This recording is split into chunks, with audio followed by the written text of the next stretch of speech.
besties and cozy cousins, it's me, B, and I'm back at it again, this time with a little bit of book mail. Yay! I'm so excited. I just discovered Book Outlet. How dare you guys keep that a secret from me for that long? But we're gonna get into some of the popular books that I was able to find for $6 and less. Yes, I'm talking about popular books for $6 or less. A lot of these are underrated fantasy books. So if you love fantasy, don't forget to subscribe to the tribe and follow me on my various social media outlets. So my excitement here is that some of these books have been on my TBR for ever and a day.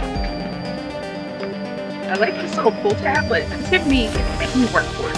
There we go. We made it.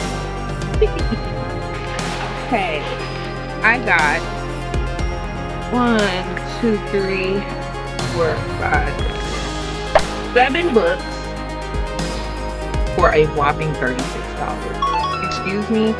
That's like a book and a nice drink at Starbucks at Barnes & Noble. I'm just saying, y'all might want to get on that. Oh, okay. A lot more of these are hardbacks than I wanted. So before we get into the haul, make sure that you are subscribed to the tribe so that we can get into this and we can share more fun recommendations. Now, if you have any fantasy recommendations that aren't mentioned in this list, make sure to drop them down below in the comments, and all the books that I am going to be suggesting will be linked down below in the description. So one of the first books that I got was The Black Queen by Jamada Emil. I'm very excited for this, even though it is horror and there is, you know, harm done to young black girls. I'm very interested in the main character because as she was described, it very much sounds like me. I gotta get to the bottom of it. I need to understand what's going on. You know what I'm saying? It also smells of white privilege, so I'm not really looking forward to that. I'm hoping that it resolves in a way that is chef's kiss. Another book that I got, even though I already own the hardcover of this book, I got Gabby Burton's Sing Me to Sleep, but let me tell you why I bought this book again. When I originally saw this book being advertised, this was the cover that not only I wanted, but this was the cover of the purchase that I made on Amazon, which further shows why we are finding new outlets to find books, okay? This was the cover I wanted. Now y'all see this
just one more time, no disrespect. I feel like Gabby picked this cover, the publisher picked this cover. That's all I'm gonna say. That's all I'm gonna say on that. No disrespect, okay? The next one that I got is It Waits in the Forest by Sarah Doss. Really excited about this. I saw this pop up on NetGalley last year and I was like, oh my God, I have to add this to my TBR. What happened? Sorry, y'all, one of my lights died. One of my lights died, so we will pick up where we are. But It Waits in the Forest by Sarah Doss. This did pop up on my NetGalley. I don't think I requested it, but I was like, let me add this to my TBR. So it's been sitting on my Goodreads TBR, and then I saw it on Book Outlet and I said, oh, immediately in the cart. Don't even think about it, immediately in the cart. I had like 30 books in the cart at one point and I had to bring it back down. I had to come back. And finally, we have I believe this is YA Black Romance edition. And I got this recommendation from one of my favorite booktubers, just book creators, Shaughnessy Schroeder. If you are not subscribed to her channel, you definitely should be, because she gives all of the fluffy to spicy romance recommendations. She reads all kinds of books now, historical fiction. She's even dabbling in fantasy now, so I would highly recommend that you follow her channel.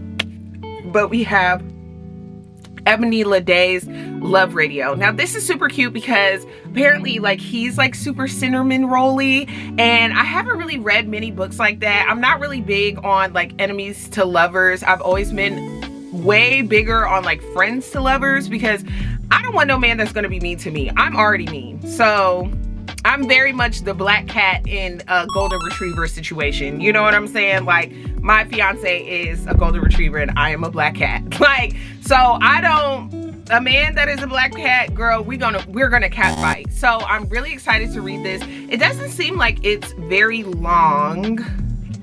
Yeah, I think it's just coming under 300 pages. So I'm really excited for all of these books. So now I'm gonna give like a little brief synopsis based on my understanding of the books and why I got them. So of course we talked a little bit about The Black Queen by Jamada Emile. The main character is investigating the death of the first black homecoming queen in her small town. She suspects that a very rich and entitled white woman white girl in her class has something to do with the murder, and she's trying to get enough evidence so that she can be prosecuted. She also knows that there is very limited chance for that to happen just because of girls' connections and all of that, but she is like hard set to get to the bottom of it. So Nova Albright, the first black homecoming queen at Levitt High, is dead. Murdered the night of her coronation, her body was found the next morning in the old slave cemetery she spent her weekends revitalizing. Tinsley MacArthur was supposed to be queen. Not only is she beautiful, wealthy, and white, it's her legacy. Her grandmother, her mother, and even her sister wore the crown before her.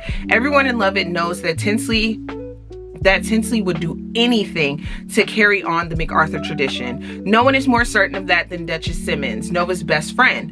Duchess is convinced that Tinsley killed Nova, and she's determined to prove Tinsley's guilt. Only to do that, she'll have to get close to her, but Tinsley has an agenda too. Everyone loved Nova, and sometimes love is exactly what gets you killed. But I did like the other cover of this, but I'm not gonna lie, this is still very cute. There was like another cover where, I'll just show it on the screen, but it was like a young black girl with like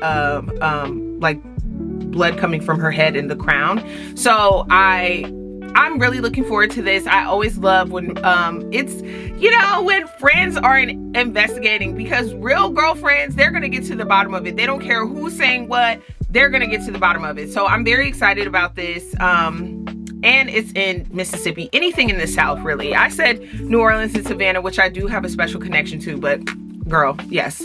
So the next is I Fed Her to the Beast and the Beast Is Me.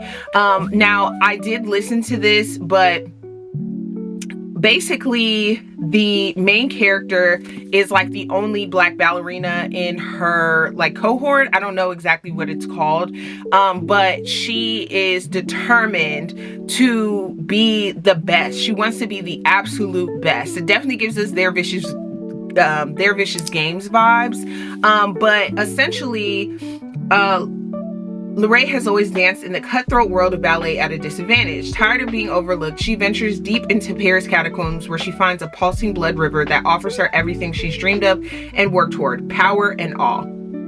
With it, she takes her place above her peers, but soon she cannot distinguish her own lust for more with the primordial presence in her veins.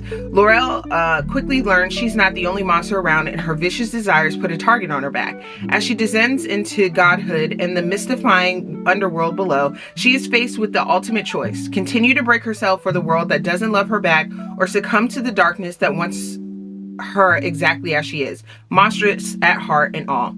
That is, if the God Killer doesn't catch her first. Yeah. So I got pretty far on the audiobook, but the reason that I'm so excited about this is because, again, this is a show of like dark horror thriller fantasy without like love being a subplot. You know, love is usually mixed in there somehow, but I really love these stories that are focused on Black women with a very serious objective and not afraid to, you know, steer out of the light to see what's going on in the dark so they can get what they want. You know, I love that bloodthirstiness. I'm a Capricorn. I'm determined. I'm resilient. Y'all should already know. The next is Love Radio. Now, I believe that the main character is the young lady, and she has a radio show, and she's looking for new music to play on the radio show. He has been an admirer of her for a while, and he makes her like this mixtape, but he wants to stay anonymous, and she's like trying to figure out who sent me this mixtape, like who is making this amazing music. And yeah, but let's read it just in case. Prince Jones is the guy with all the answers, or so it seems. After all, at 17, he has his own segment on Detroit's popular hip-hop show Love Radio, where he dishes out advice to the brokenhearted. See, I got it backwards. Prince has always dreamed of becoming a DJ and falling in love, but being the main caretaker for his mother, who has multiple sclerosis, and his little brother, means his dreams will just stay that. And the only romances in his life are the ones he hears about from his listeners, until he meets Danny Ford.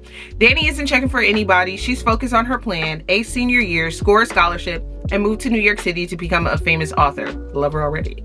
But her college essays keep tripping her up, and acknowledging what's blocking her means dealing with what happened at a party a few months ago.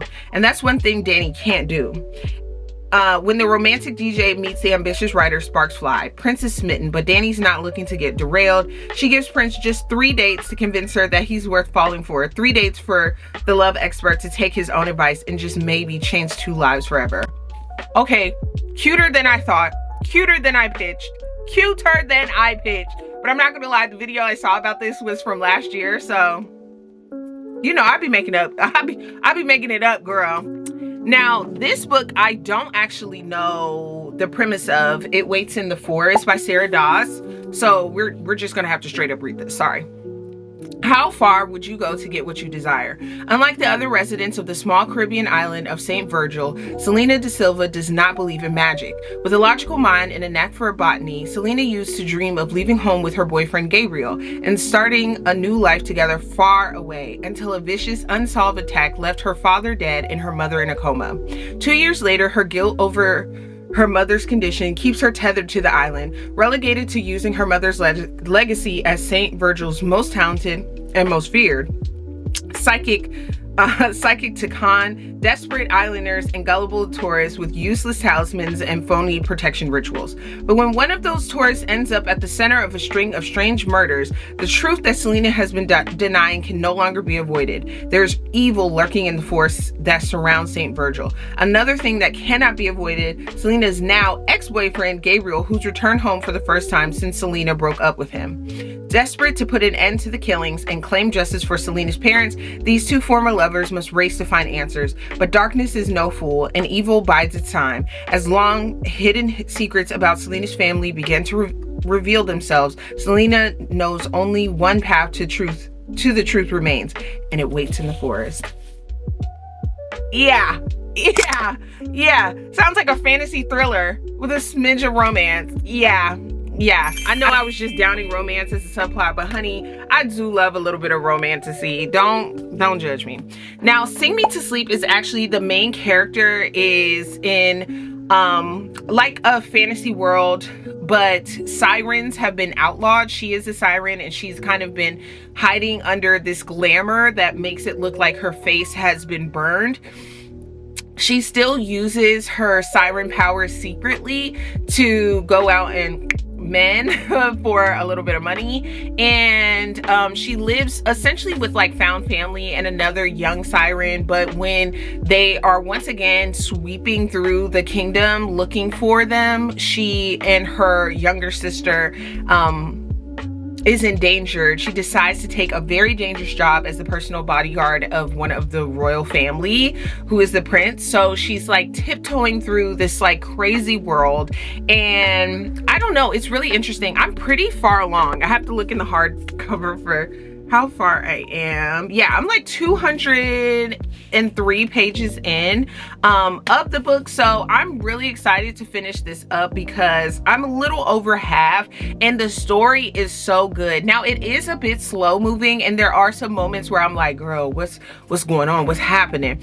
But I can't lie, I'm definitely hooked. Like, I put this book down a little while ago because I had some arcs that I needed to finish, but right now I've been back into like my fantasy bag, and I'm just like, as you girls can see, we have a lot to do in the month of March. And finally we have Blood Debts. I'm just going to read the back of this. I don't really want to know what's going on in Blood Justice, just in case it's like a you know, a spoiler. But it says, in New Orleans, God's metal and magic will betray you, but this time justice will reign. 30 years ago, a young woman was murdered, a family was lynched, and New Orleans saw the greatest magical massacre in its history. In the days that followed, a throne was stolen from a queen. On the anniversary of these brutal events, Clement and Christina Trudeau, the 16-year-old twins, heirs to the powerful magical dethroned family, discover their mother is cursed by someone on the very magical council their family used to rule. Someone who will come for them next. Chris swore off magic for good after a spell she cast turned fatal, and Clem treats magic like a distraction from his anger and pain, even better than the random guys he hooks up with. Chris and Clem used to be each other's most trusted confidant and friend. Now they barely speak. But if they have any hope of discovering who's coming after their family, they have to find a way to trust each other and their family's magic, all while solving the decades-old murder that sparked the still rising tensions between the city's magical and non-magical communities. And if they don't succeed, New Orleans may see another massacre or worse. Yeah, girl. Yeah. I also really love writers who dive into like family tropes. I'm a really big fan of Lizelle Samberry, and something that all of her books are connected by is like family dynamics, especially like interesting family dynamics where like power is involved. So I'm really excited to read this. It did somebody actually recommended it to me the other day, and I was like, girl, that's already on the way in my book outlet box. So I'm so excited to read this. I'm looking forward to just really getting into this series, and yeah, I'm really looking forward to reading pretty much all of these books. They all sound delicious, and I absolutely can't wait. Thank you guys so much for watching. Don't forget to subscribe to the tribe, and if you're interested in any of the books that we talked about, make sure to check the description box down below. Thanks so much for watching. Bye.